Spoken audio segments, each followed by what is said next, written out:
Hello and welcome. Today we're diving into a rare and aggressive form of kidney cancer called renal medullary carcinoma, or RMC. This is a disease primarily affecting young individuals with sickle cell trait or disease. We'll explore what RMC is, what causes it, how it's diagnosed, and what treatment options are available. The primary cause of renal medullary carcinoma is its strong association with sickle cell trait, or sickle cell disease. This link suggests that sickling hemoglobin, a feature of these conditions, plays a crucial role in the development of the tumor. While the exact mechanism isn't fully understood, it's believed that the abnormal shape of red blood cells in the renal medulla, the innermost part of the kidney, leads to chronic hypoxia, or low oxygen levels. This hypoxic environment, combined with other genetic factors, is thought to trigger the malignant transformation of renal cells. Renal medullary carcinoma's pathophysiology is complex. The chronic hypoxia in the renal medulla, caused by sickling hemoglobin, creates a microenvironment that favors tumor development. Cancer cells arise from the renal medullary collecting duct cells. These cells undergo genetic mutations and proliferate uncontrollably. The tumor typically infiltrates the renal medulla and extends into the renal pelvis. RMC is also characterized by significant desmoplasia, which is the formation of dense fibrous tissue around the tumor cells, contributing to its aggressive nature. These tumors also tend to invade blood vessels and metastasize early, which contributes to its poor prognosis. Renal medullary carcinoma is an extremely rare cancer. It primarily affects individuals of African descent who have sickle cell trait or sickle cell disease. While exact numbers are difficult to obtain to its rarity, RMC accounts for less than 1% of all kidney cancers.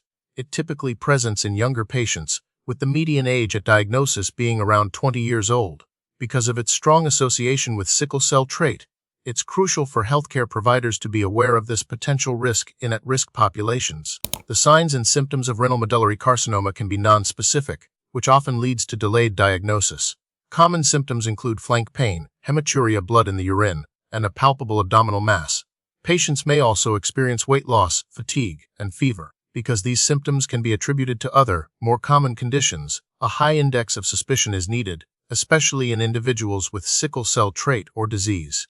Diagnosing renal medullary carcinoma can be challenging due to its rarity. Initial diagnostic steps typically include imaging studies such as CT scans or MRI of the abdomen and pelvis. These scans can help visualize the tumor and assess its extent. However, a definitive diagnosis requires a biopsy of the tumor tissue.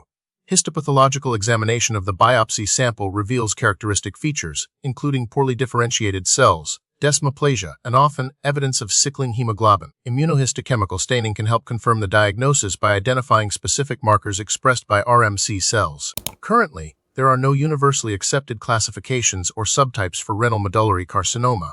All cases are generally treated as high-grade, aggressive tumors due to their inherent characteristics and poor prognosis. Research is ongoing to identify potential molecular subtypes that may respond differently to various therapies. Treatment for renal medullary carcinoma is challenging and often involves a multimodal approach. Due to the aggressive nature of the tumor, surgery, specifically radical nephrectomy, removal of the entire kidney, is often the first line of treatment. If the tumor is resectable, systemic chemotherapy is also a crucial component of treatment, typically utilizing regimens designed for other types of sarcomas or bladder cancer.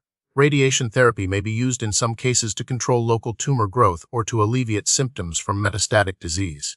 Clinical trials are also an important option, offering access to novel therapies and potentially improving outcomes. Because the exact causes of renal medullary carcinoma, beyond its association with sickle cell trait, aren't fully understood, specific prevention strategies are limited. However, early detection and management of sickle cell disease can potentially reduce the risk of complications. Regular monitoring and prompt evaluation of any suspicious symptoms, particularly in individuals with sickle cell trait or disease, are crucial for early diagnosis and intervention. The prognosis for renal medullary carcinoma is unfortunately poor. This is primarily due to its aggressive nature, late diagnosis, and limited effective treatment options. The median overall survival is typically less than 1 year.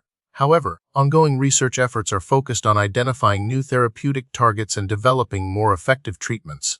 Recent advances include the investigation of targeted therapies and immunotherapies, which hold promise for improving outcomes in the future.